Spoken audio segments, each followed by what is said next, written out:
Have you ever stopped to think that maybe the whole way we do taxes is just outdated? I mean, what if there's a completely different approach that could rewrite the financial story for millions of people? Today, we're diving into a proposal that tries to do exactly that, and it all starts by asking one really big question. And here it is.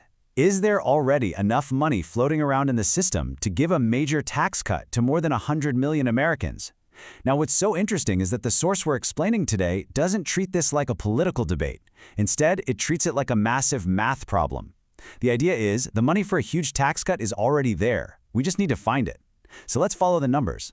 So, according to the analysis we're breaking down, the answer to that big question is a pretty clear yes, which of course immediately leads to the next question. How?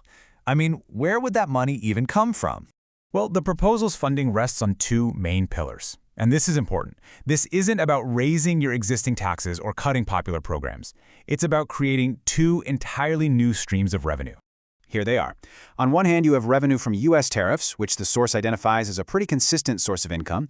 And on the other, you have savings from a proposed Department of Government Efficiency, let's just call it DOGE, which would have one job and one job only: find and cut waste. Okay, let's put some numbers to this, starting with tariffs. The source uses a very conservative baseline of $80 billion a year. They emphasize that the potential could be much, much higher, but this is the floor, the most cautious number you can build a plan on. Now for the efficiency savings.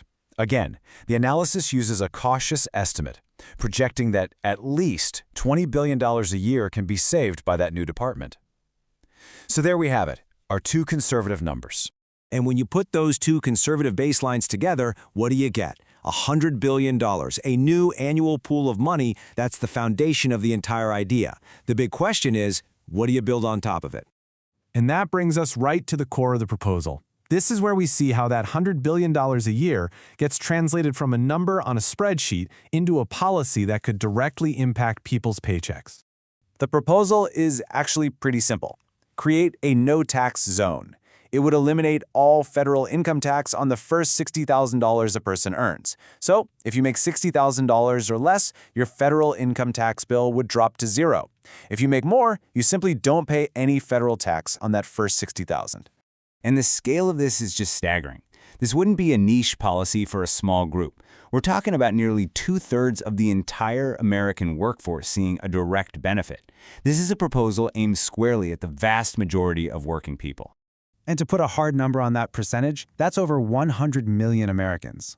More than 100 million people would see their federal tax burden either eliminated entirely or significantly reduced, which means a direct increase in their take-home pay. So what does this actually look like for an individual over time? Let's zoom in from the big national policy level to what it could mean for someone's actual paycheck. Over 5 years, the source calculates this could mean an extra $20,000 to $30,000 in the pocket of someone earning around that $60,000 mark. I mean, that's not just a nice tax refund. For a lot of people, that's a truly life-changing amount of money. And this is really the crucial point, what that extra cash makes possible. It could be the difference between being trapped by credit card debt and finally paying it off. It could be the seed money for a first retirement account, a real emergency fund, or a way to finally tackle those student loans. It's about creating genuine financial breathing room. This quote from the source really captures the larger vision here. The idea isn't just about temporary relief. It's about making financial stability a structural part of the economy for millions of people, rather than just something you hope for.